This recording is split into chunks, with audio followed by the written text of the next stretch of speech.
This week we continue our journey across the South Island of New Zealand. In November 2016, we headed to New Zealand to embark on a 6-month road trip around both the North and South Island. We shipped our 2012 Jeep Wrangler Arctic retrofitted for overlanding across the globe from Toronto to Auckland. We had no set plans, no agenda, and little knowledge of the country that we were about to spend half the year living in and would eventually cover over 10,000 kilometers of in our little ice blue Jeep that the 5 of us called home. We wanted adventure, and New Zealand gave it to us. Come along with us while we live out of our backpacks in our Jeep as we explore a new country full of unexpected adventures and breathtaking scenery around every corner.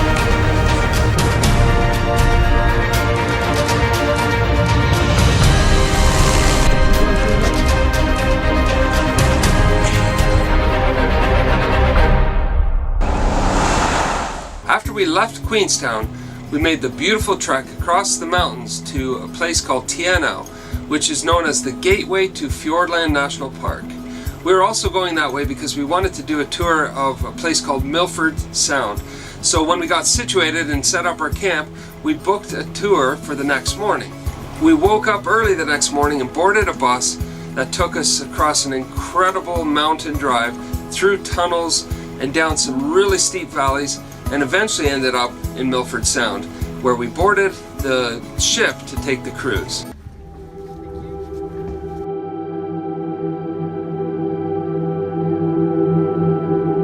Milford Sound is known as the Jewel of Fiordland National Park.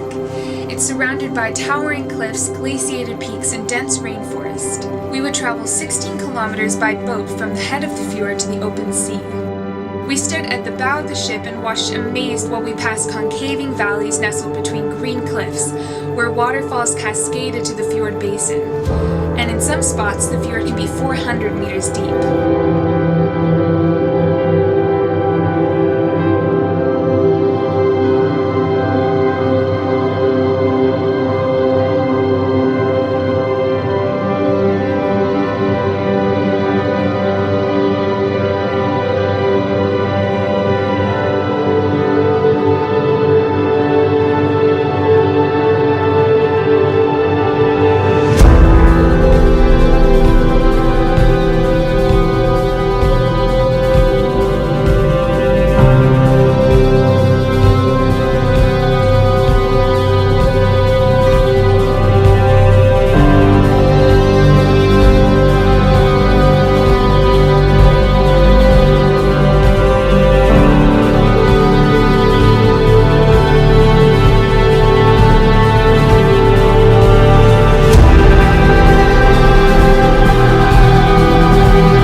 After Milford Sound, we drove back through the Fiordland National Park to a place called Mackay Creek, which has a DOC or Department of Conservation camping spot.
bush here.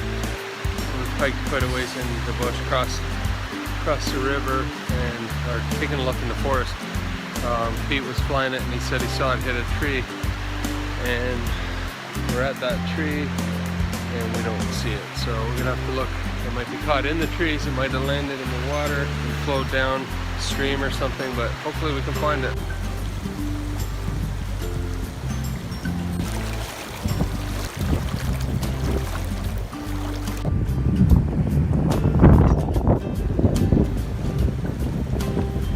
We found it.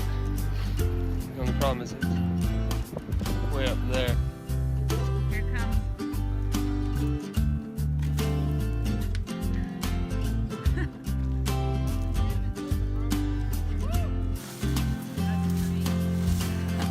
Sweet.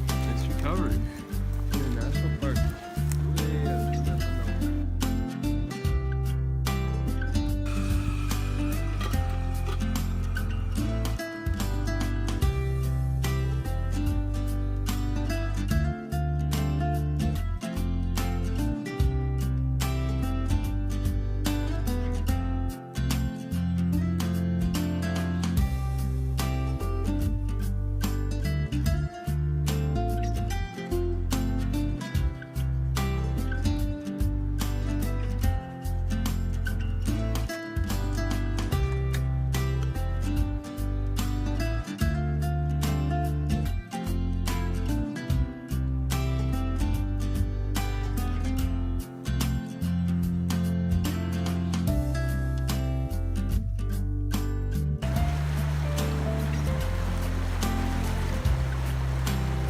Before leaving Fjordland National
After that incredible camping experience, we headed to the southernmost part of New Zealand, a town called Bluff.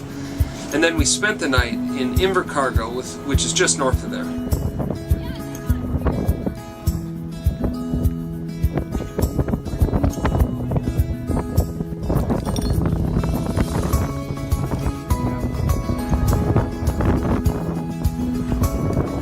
Tomorrow we'll hit the road again and get back to camping after a month of sleeping in tents. It's kind of nice to sleep in a real bed, especially on such a windy, cold night.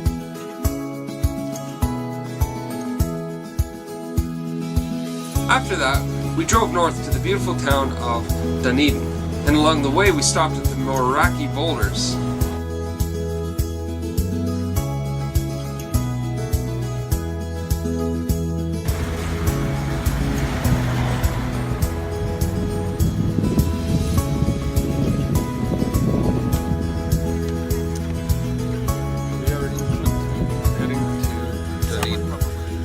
The AORAKI boulders are found along New Zealand's Otago coast.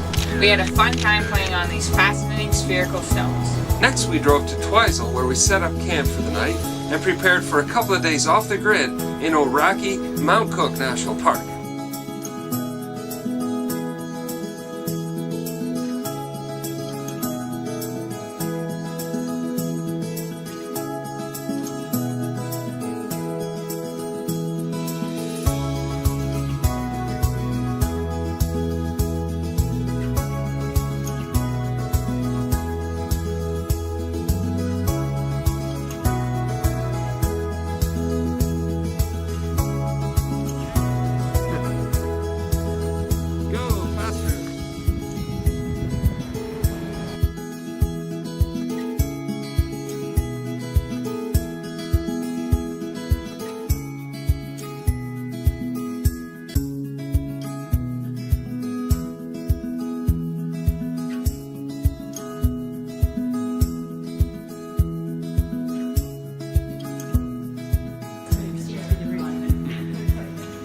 You want to try it too? So this is how it's lighter than the gray, or just way up?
I had been excited to visit Mount Cook National Park since before we even got to New Zealand. So when we first got into camp, it was actually quite cloudy, but later on in the afternoon, the clouds cleared and there was a massive mountain looming right in front of our camp.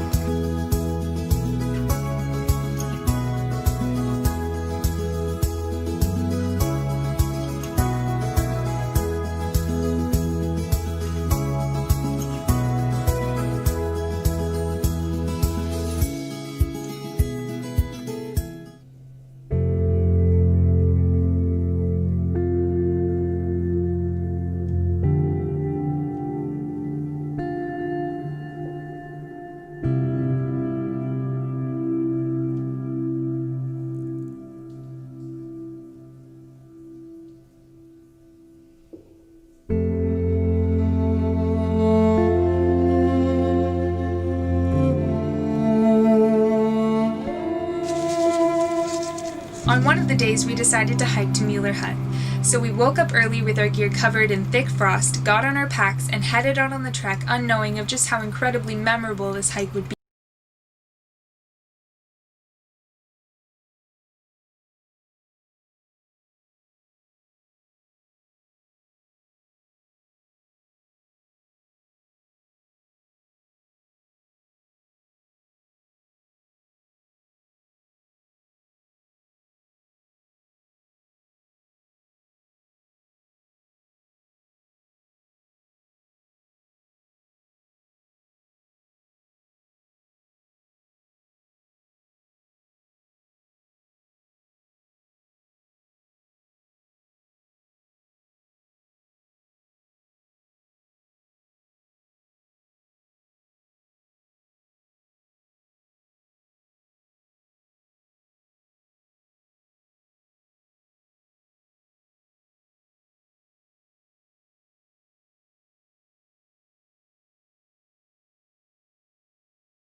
The weather took a slight turn for the worse at the end of our time in the national park.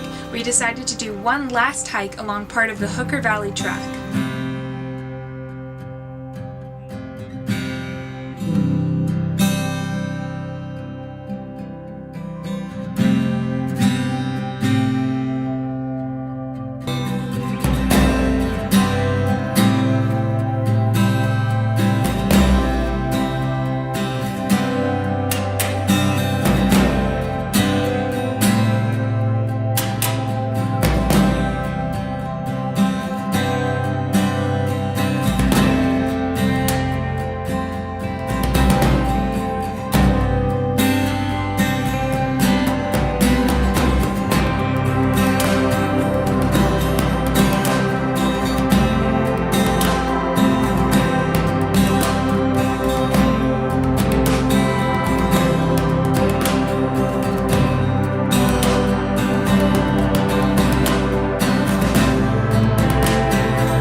Next we drove from Mount Cook to Christchurch and then on to Arthur's Pass. On the way to Arthur's Pass, we stopped at Castle Hill in the Canterbury High Country.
fun hike in Castle Hill, we headed up through Arthur's Pass. This was an incredibly steep and windy road, and I think it was a 16% grade that went for 10 kilometers.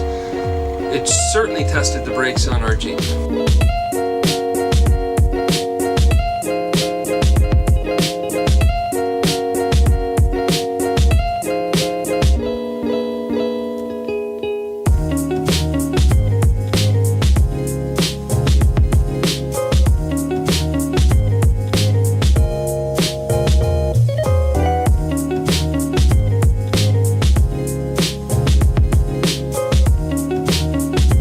In Arthur's Pass, we found a really nice camp spot where we set up our camp for the night, and at night when it got dark, we took a hike into the forest and found some glowworms.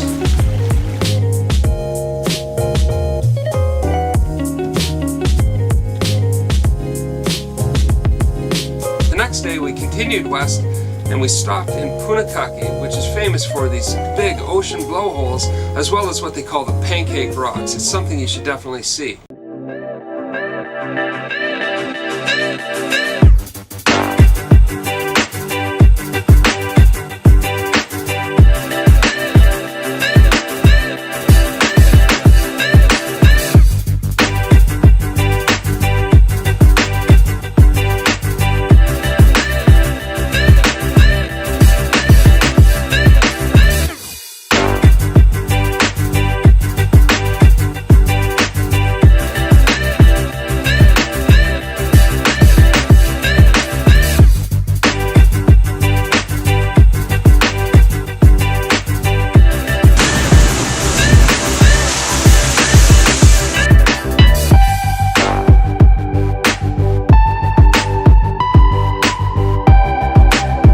After that, we continued up to a town called Westport where we set up camp again and spent a couple nights.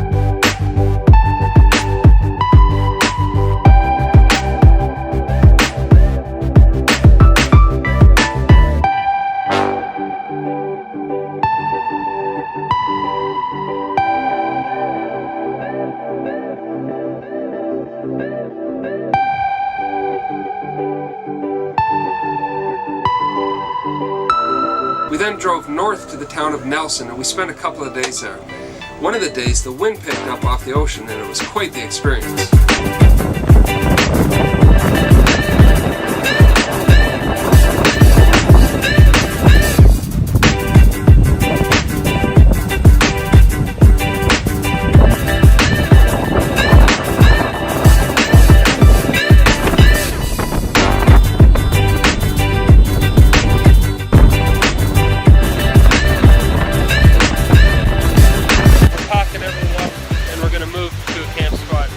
Farther away from the ocean. I don't think we'd be able to sleep in this kind of wind. We got tents blowing down, other people's tents. Ours are okay, but it's going to be way too windy to camp here.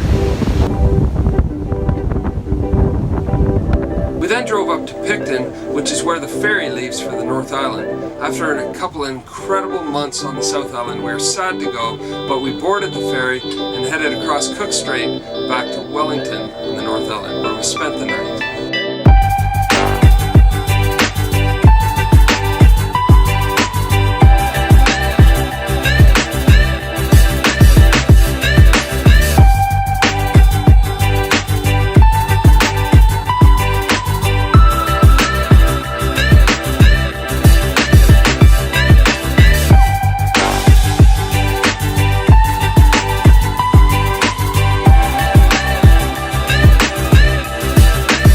Make sure you join us next week where we travel up the west coast of the North Island right to the very northernmost top of New Zealand, a place called Cape Reinga, and a lot of fun adventures along the way.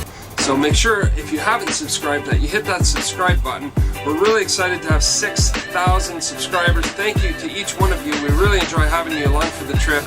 And in the meantime, we'll see you down the road.